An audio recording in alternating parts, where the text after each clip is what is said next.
Taliban spokesperson recently praised the Islamist group for bringing security to Afghanistan, saying it did what the United States and other countries could not do in 20 years.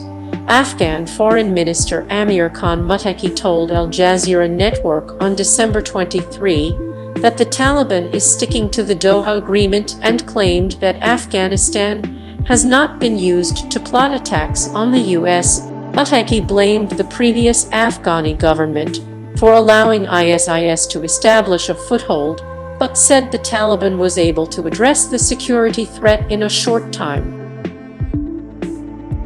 He said in the 4 months since the U.S. chaotic withdrawal, the Taliban has managed to bring about the kind of security that the U.S. and the armies of 50 countries had failed to bring about in 20 years. Had they managed to achieve this, they would have considered this a great victory, Muttaqi said. We have succeeded in this all on our own, and for this we are worthy of praise, not of sanctions.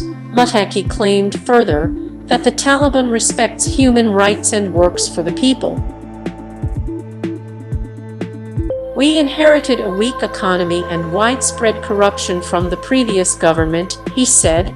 We want to build a strong economy and have a good relationship with the world.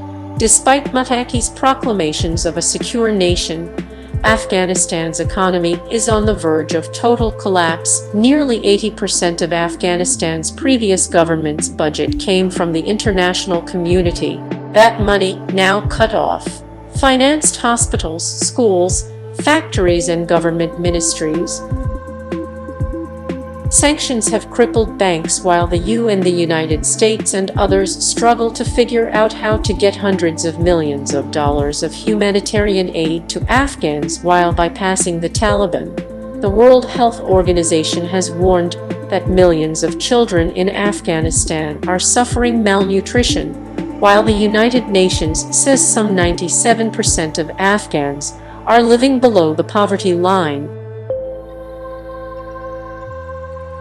And despite assurances from the Taliban that they would respect women's rights, female high school students between the grades of 7 and 12 have not been permitted to go to school since the Taliban took over, and many female civil servants have been told to stay home.